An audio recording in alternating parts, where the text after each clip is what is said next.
Long ago, the Blessed One, the Buddha, was staying near the great city of Rājagaha, in a tranquil place known as the Bamboo Grove. It was a serene and quiet space, home to many squirrels, where the trees whispered ancient truths in the wind. The grove had become a sanctuary for reflection, peace, and the path to awakening. In that same city lived a proud Brahmin named Bhāradvāja, a fire-worshipper known for his deep devotion to the ancient rituals. On this particular morning, he had prepared a rich offering of ghee and milk rice to perform a sacred fire ritual. Dressed in fine robes, his mind was fixed on tradition and sacred fire. "I will serve the sacred flame today," he thought. "I will offer the best of food and perform the fire sacrifices taught by the ancients." As dawn broke, the Buddha arose. Clothed in his saffron robe and carrying his simple alms bowl, he entered the city of Rājagaha to receive food.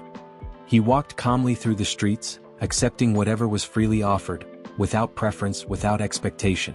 His presence radiated peace. Wherever he walked, silence and stillness followed. Wandering without choosing, the Buddha came to the home of Bhāradvāja the fire-worshipper. There he stood silently to one side, not demanding, not pleading, simply present, as still as a flame untouched by wind. Bhāradvāja noticed him. His eyes narrowed with curiosity. He saw not a ritualist, not a priest, but a calm figure whose mere presence seemed to question everything. With a voice both proud and poetic, Bhāradvāja addressed the Buddha. "One who's accomplished in the three knowledges, of noble birth and great learning, accomplished in conduct and wisdom. Only such a one may enjoy this milk rice." A challenge wrapped in verse. A ritualist's measure of worth. Yet the Buddha, unmoved, replied not with argument, but with his own verse. "Even one who chants 1,000 verses is no true Brahmin if defiled within. But one who knows their past lives, sees the heavens and realms of suffering, and has ended the cycle of rebirth, that one is a sage, a knower of truth." Bhāradvāja was stunned by the response. The Buddha's words struck not only his ears but something deeper. Yet he persisted. "Eat worthy Gautama. You are truly a Brahmin." But the Buddha shook his head gently.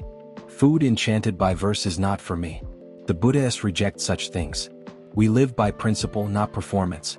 If you would give, then serve not the flame, but the one whose fire is gone, whose suffering has ceased. That is the field of true merit." In those few words, the world shifted for Bhāradvāja. Something cracked in the heart of the fire-worshipper.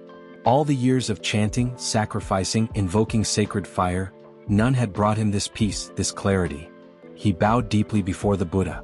"Excellent, Master Gautama," he said, his voice no longer proud but full of awe. "Just as one might set upright what had been overturned, or show the way to one who was lost, you have made the Dhamma clear to me." In that very moment, Bhāradvāja let go. His heart opened. His fire rituals ceased. His search was over. He became a disciple of the Buddha, no longer a fire worshipper but a seeker of truth. And so, the man who once served the sacred flame found a greater fire, the fire of wisdom, of compassion, of release. In the presence of the Buddha, many like Bhāradvāja let go of the old and stepped into the timeless. For the true flame is the one that no longer burns.